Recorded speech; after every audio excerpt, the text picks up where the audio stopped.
ಮಹಾತ್ಮರ ಚರಿತಾಮೃತವನ್ನು ನಾವೇನು ಕೇಳಕತ್ತೀವಲ್ಲ, ಶರಣರ ಚರಿತಾಮೃತವನ್ನು ನಾವೇನು ಕೇಳಕತ್ತೀವಲ್ಲ, ಈ ಶರಣರು ಸಂತರು ಹೆಂಗೆ ಬದುಕಿದ್ರು ಅನ್ನುವುದನ್ನು ಕೇಳಿ ನಮ್ಮ ಮನೆಯನ್ನು, ನಮ್ಮ ಬದುಕನ್ನು ನಾವು ಸುಂದರವಾಗಿ ಕಟ್ಟಿಕೊಳ್ಬೇಕನ್ನೋ ಉದ್ದೇಶದಿಂದ ನಾವು ಮಹಾತ್ಮರ ಶರಣರ ಚರಿತಾಮೃತವನ್ನು ಕೇಳಬೇಕು.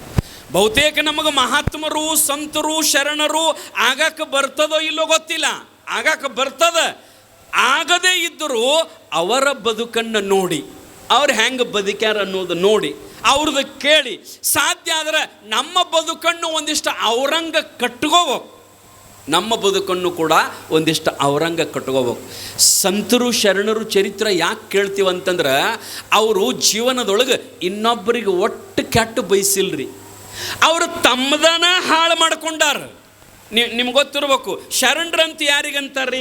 ಶರಣರ ಚರಿತಾಮೃತ ನಾವು ಕೇಳ್ತೀವಿ, ಸಂತರ ಚರಿತಾಮೃತವನ್ನು ನಾವು ಕೇಳ್ತೀವಿ. ಆದರೆ ಸಂತರು ಶರಣರು ಅಂತ ಯಾರಿಗಂತಾರೆ ಗೊತ್ತದೇನ್ರಿ? ಯಾರಿಗಂತಾರ್ರಿ ಸ್ವಾಮಿ ಶರಣರಂತ ಯಾರಿಗಂತಾರಂದ್ರೆ, ದಿಪ್ಪಂಗಿ 3 ಬಟ್ಟು ವಿಭೂತಿ ಹಚ್ಚಿದವರು, ಕೊಳ್ಳಾಗ ರುದ್ರಾಕ್ಷಿ ಹಾಕಿದವರು, ಪುರಾಣ ಪ್ರವಚನ ಕೇಳ್ತಿರ್ತಾರೆ, ದೇವರು ದಿಂಡ್ರು ಅಂತ ಏನಿರ್ತಾರಲ್ಲ ಅವ್ರಿಗೆ ಅಂತ ನಾವು ಶರಣರಂತೀವ್ರಿ ಸಂತರಂತೀವ್ರಿ ಅಂತ ನೀವು ಅನ್ಬೋದು. ವಿಭೂತಿ ಹಚ್ಚಿದ್ರೆ ಬರೀ ದೊಡ್ಡ ಶರಣರು ಆಗಂಗಿಲ್ರಿ, ಸಂತರಾಗಕ್ಕೆ ಬರಂಗಿಲ್ಲ. ಕೊಳ್ಳಾಗ ರುದ್ರಾಕ್ಷಿ ಅಟ್ಟ ಹಾಕಿದ್ರೆ ಸಂತರಾಗಕ್ಕೆ ಬರಂಗಿಲ್ಲ. ಸಂತರಂತ ನಿಜವಾಗಿ ಯಾರಿಗಂತಾರಂದ್ರೆ ಭಾಳ ಕಷ್ಟದ ರೀ ಸಂತರಂತ ಹೇಳಿಸ್ಕೊಳ್ಳೋದು.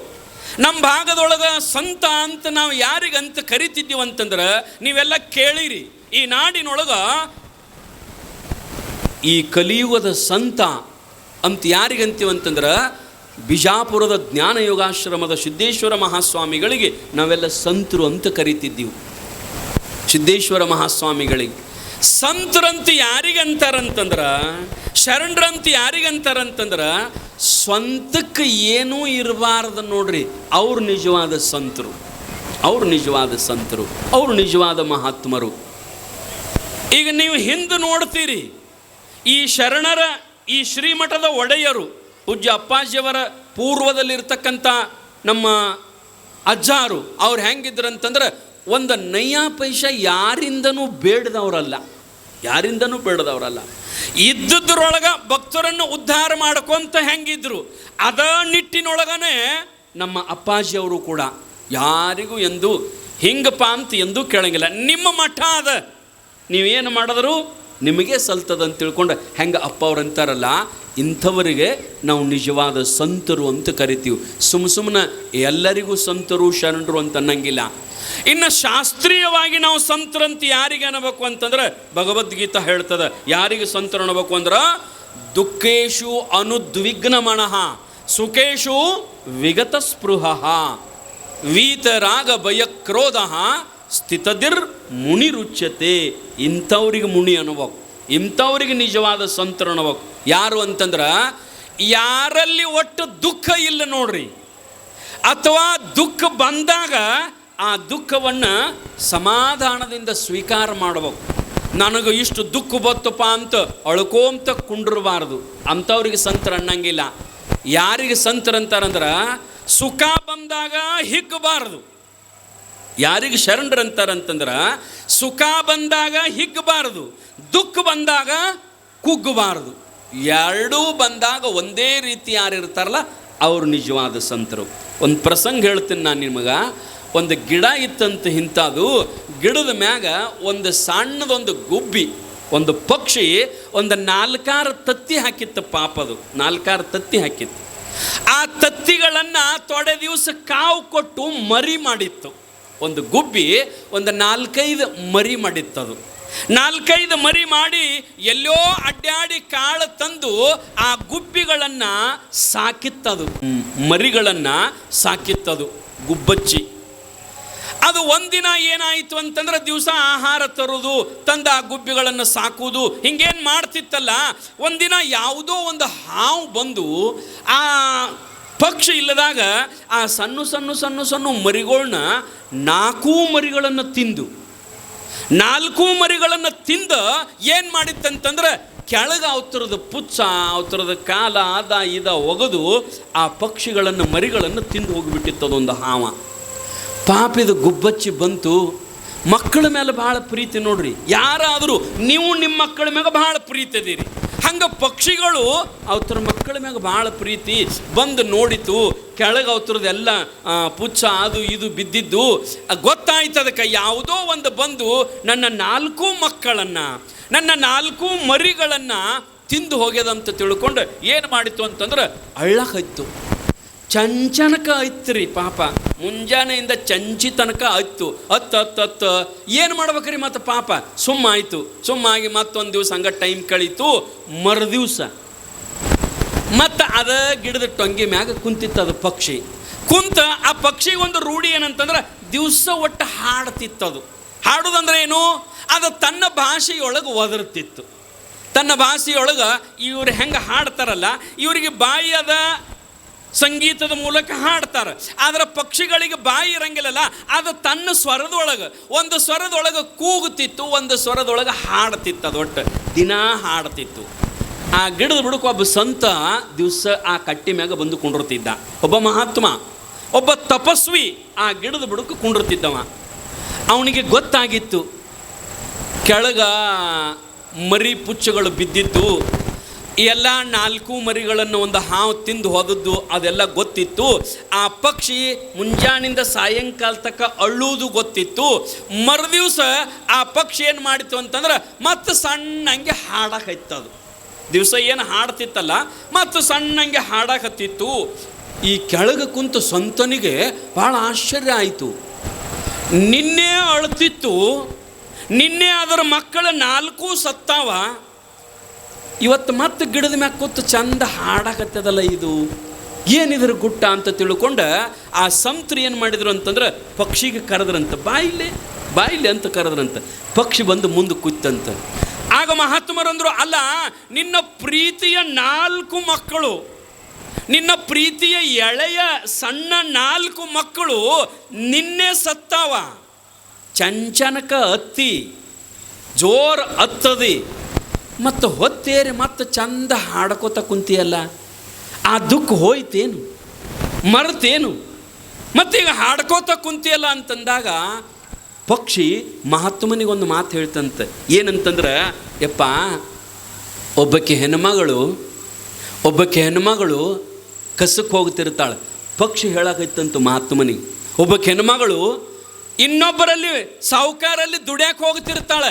ಆಕೆವಿ 2 ಸಣ್ಣ ಮಕ್ಕಳಿರ್ತಾವೆ. ಆಕೆ ಏನು ಮಾಡ್ತಾಳಂದ್ರೆ ಬಾಜು ಮಣಿ ಹೆಣ್ಮಗಳ ಹತ್ಯಕ್ಕೆ 2 ತುರ್ದು ಮಕ್ಕಳದು ಬುತ್ತಿ ಇಟ್ಟು ಆಕೆ ಏನು ಮಾಡ್ತಾಳಂದ್ರೆ, ಯವ್ವ ನನ್ನ ಮಕ್ಕಳ ಆಟ ನೋಡ್ತಿರು, ಇಲ್ಲೇ ಇಟ್ಕೊ ನನ್ನ ಮಕ್ಕಳಿಗೆ, ನಿನ್ನ ಮನ್ಯಾಗ ಬುತ್ತಿ ಇಡ್ತನು, ನಾನೀಗ ಮುಂಜಾನೆ ಹೋದ್ನಂದ್ರೆ ಚಂಜಿಗೆ ನಾ ಬರ್ತನು, ಅದಕ್ಕೆ ಈಗ ಮುಂಜಾನಿಂದ ಸಂಜೆ ತಕ ಇವೆರಡು ನಿನ್ನ ಮಕ್ಕಳಂತ ತಿಳ್ಕೊಂಡು ಅವತ್ತನ್ನ ನಿನ್ನ ಮನ್ಯಾಗನ ಇಟ್ಟುವ, ನಾ ಸಂಜೆಗೆ ಬಂದಿಂದ ನನಗೆ ಆ ಮಕ್ಕಳನ್ನ ಕರ್ಕೋತನಂತೇಳಿ ಇನ್ನೊಬ್ಬರ ಮನ್ಯಾಗ ಬಿಟ್ಟು ಹೋಗ್ಕಾಳ. ಹಿಂದೆ ನಮ್ಮ ಮಂದೆಲ್ಲ ಮಾಡ್ತಿದ್ರಿ. ಮತ್ತು ಸಣ್ಣ ಹುಡುಗರು ಇದ್ರೆ ಇನ್ನೊಬ್ಬರ ಮನ್ಯಾಗ ರೊಟ್ಟಿ ಇಟ್ಟು ನನ್ನ ಮಗನ ಒಬ್ಬನೊಂದಿಟ್ಟು ನೋಡುವ ಅಂತ ತಿಳ್ಕೊಂಡು ದಗದಕ್ಕೆ ಹೋಗ್ತಿದ್ರು. ಆಗ ಪಕ್ಷಿ ಹೇಳ್ತದ, ಆಕಿ ಹೋಗಿ ದಗದ ಮುಗಿಸ್ಕೊಂಡು ಇನ್ನೊಬ್ಬರಲ್ಲಿ ಕೂಲಿ ಮಾಡಿ ಸಂಜೆಗೆ ಬರ್ತಾಳಾಕಿ. ಸಾಯಂಕಾಲ ಎಷ್ಟೊತ್ತಿಗೆ ಅಂತಂದ್ರೆ 5 ಗಂಟೆಗೆ ಬರ್ತಾಳೆ. 5 ಗಂಟೆಗೆ ಬಂದು ಏನು ಮಾಡ್ತಾಳಂದ್ರೆ, ಯಪ್ಪ ಬಾರೋ ನಾ ಕೆಲಸ ಮುಗಿಸಿ ಬನ್ನಿ ಬಾಯಪ್ಪ ಅಂತ ತಿಳ್ಕೊಂಡು ತನ್ನ ಸಣ್ಣ ಮಗನ ತನ್ನ ದೊಡ್ಡ ಮಗನ ಕರಿತಾಳೆ. ಕರೆದ ಆ ಬುತ್ತಿ ತಾಟ ಕೊಡೆವ ನನ್ನ ಮಕ್ಕಳನ್ನ ಕರ್ಕೊಂಡು ಹೋಗೋಣ ಅಂತ ತಿಳ್ಕೊಂಡು ಕರ್ಕೊಂಡು ಹೋಗುತ್ತಾಳೆ. ಆಗ ಕರ್ಕೊಂಡು ಹೋಗುವಾಗ ಮುಂಜಾನೆಯಿಂದ ಇದ್ರಲ್ಲ ಮಕ್ಕಳು ಜಾಕೆ ಮಾಡಿದ್ದಳಲ್ಲ, ಆಕೇನು ಕುತ್ಕೊಂಡು ಅಳ್ತಾಳೋ ಪ್ರೀತಿಯಿಂದ ಕರ್ಕೊಂಡು ಹೋಗುವ ಅಂತಾಳೆ. ಏನಂತಾಳ್ರಿ? ಕರ್ಕೊಂಡು ಹೋಗ್ರಿ ಅಂತಾಳೆ ಇಲ್ರಿ, ಅಳಂಗಿಲ್ಲಕಿ. ನಿಮ್ಮ ಮಕ್ಕಳ ನೀವು ಕರ್ಕೊಂಡು ಹೋಗ್ರಿ ಅಂತಾಳ. ಆ ಪಕ್ಷಿ ಹೇಳ್ತದ ಮಹಾತ್ಮನಿಗೆ, ಯಪ್ಪ ಹಂಗೆ ನಾವೆಲ್ಲ ದೇವ್ರ ಮಕ್ಕಳೆಲ್ಲ ಇಲ್ಲಿ ನಾವು. ಆ ದೇವರ ಪರಮಾತ್ಮ ಆ 4 ಮಕ್ಕಳನ್ನು 4 ದಿವಸ ನನ್ನ ಹತ್ಯಕ್ಕೆ ಬಿಟ್ಟು ಹೋಗಿದ್ದವ. 4 ದಿವಸ ನಾನು ಹತ್ಯಕ್ಕೆ ಬಿಟ್ಟು ಹೋಗಿದ್ದ. 4 ದಿವಸ ಬಿಟ್ಟು 4 ತಿಂಗಳು ಬಿಟ್ಟು ನಾನು ಜೋಪಾನ ಮಾಡೀನಿ. ಮತ್ತು ತನ್ನ ಮಕ್ಕಳ ಕರ್ಕೊಂಡು ಹೋದ. ಅದರ ಸಂಬಂಧ ನಾಯ ಕಳಬೇಕು ಅಂತದು ಗುಬ್ಬಿ. ನೋಡ್ರಿ, ಆ ಗುಬ್ಬಿಗೆಟ್ಟು ತಿಳುವಳಿಕೆ ಅದ. ದೇವ್ರ ತೊಡೆ ದಿವಸ ಜಾಕಿ ಮಾಡಂತ ನನಗೆ ಬಿಟ್ಟು ಹೋಗಿದ್ದ, ನನ್ನ ಹೊಟ್ಟಿಲೆ ಹುಡ್ಸಿದ್ದ, ಅವ್ರ ಟೈಮ್ ಆಯಿತು, ಅವ ಕರ್ಕೊಂಡು ಹೋಗ್ಯಾನ, ಅವನ ಮಕ್ಕಳ ಅವ ಕರ್ಕೊಂಡು ಆದ್ರೆ ನಾ ಯಾಕೆ ಕಳ್ಬೇಕು ಅಂತ ಗುಬ್ಬಿ ಹೇಳಿದ ಕೂಡಲೇ ಸಂತನಿಗೆ ಜ್ಞಾನೋದಯ ಆಯ್ತಂತ. ಇಂಥ ತಿಳುವಳಿಕೆ ಎಲ್ಲರಿಗೂ ಇದ್ರೆ ಎಲ್ಲರೂ ಸಂತರಾಗತ್ತಾರಪ್ಪ, ಎಲ್ಲರೂ ಶರಣರಾಗತ್ತಾರಲ್ಲ ಅಂತ ತಿಳ್ಕೊಂಡು ಮಹಾತ್ಮರಂದ್ರಂತ. ಹಂಗೆ ಜಗತ್ತಿನೊಳಗೆ ನಾವೆಲ್ಲ ಯಾರ ಮಕ್ಕಳು ಅಂತಂದ್ರೆ ಪರಮಾತ್ಮನ ಮಕ್ಕಳು ನಾವೆಲ್ಲ.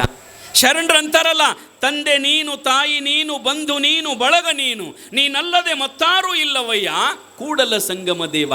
ನಮ್ಮೆಲ್ಲರ ತಂದೆ ತಾಯಿ ಬಂಧು ಬಳಗ ಯಾರಂತಂದ್ರೆ ಪರಮಾತ್ಮ ಅದಾನ್ರಿ ಅವ. ಮತ್ತು ಪರಮಾತ್ಮ ತನ್ನ ಮಕ್ಕಳನ್ನ ಒಬ್ಬರನ್ನ ಕರ್ಕೊಂಡು ಹೋದ ಅಂತಂದ್ರೆ ಯಾರು ದುಃಖ ಪಡ್ಬೇಕು? ನಾವೆಲ್ಲ ದುಃಖ ಪಡ್ತೀವಿ. ಯಾಕಂದ್ರೆ ನಾವು ಸಂತರಲ್ಲ, ನಾವೆಲ್ಲ ದುಃಖ ಪಡ್ತೀವಿ. ಮಹಾತ್ಮರು ಸಂತರು ಅವರು ಎಂದೂ ದುಃಖ ಪಡಂಗಿಲ್ಲ. ಯಾಕಂದ್ರೆ ದುಃಖದೊಳಗೆ ಸುಖದೊಳಗೆ ಸಮಾನತೆಯನ್ನು ಕಾಣೋರಿಗೆ ಸಂತರಂತ ಕರೀತಾರೆ, ಶರಣರಂತ ಕರೀತಾರೆ. ಆ ರೀತಿಯೊಳಗೇನಪ್ಪ ಅಂತಂದ್ರೆ ನಾವೆಲ್ಲ ಪ್ರತಿನಿತ್ಯ 11 ದಿನಗಳ ಪರ್ಯಂತರವಾಗಿ ಶರಣರ ಅದರ ಜೊತೆಗೆ ಬದುಕಿಗೆ ಬೇಕಾಗಿರತಕ್ಕಂಥ ಸೂತ್ರಗಳನ್ನು ನಾವೆಲ್ಲ 11 ದಿನಗಳ ಪರ್ಯಂತರವಾಗಿ ಪ್ರವಚನವನ್ನು ಕೇಳೋಣ. ಇವತ್ತು ಪ್ರಾರಂಭದ ದಿನ ಆಗಿರೋದರಿಂದ ಒಂದಿಷ್ಟು ಉದ್ಘಾಟನಾ ಸಮಾರಂಭ, ಒಂದಿಷ್ಟು ಅದು ಇದು ಸ್ವಲ್ಪ ಸಮಯ ಆಗಿರೋದರಿಂದ ಇನ್ನೂ ಪರಮ ಪೂಜ್ಯರ ಅಪ್ಪಾಜಿಯವರ ಆಶೀರ್ವಚನ ಇದೆ. ನಾಳೆಯಿಂದ ಸರಿಯಾಗಿ ನಾವು 7:30 ಗಂಟೆಗೆ, ಯಾಕ್ರಿಪ್ಪ 7:30 ಗಂಟೆಗೆ ಇಲ್ಲಿ ಪ್ರವಚನ ಪ್ರಾರಂಭ ಮಾಡ್ತೀವಿ. 7:30ರಿಂದ 8:30, 9 ತನಕ ಪ್ರವಚನ ಕಾರ್ಯಕ್ರಮ ನಡೀತದೆ.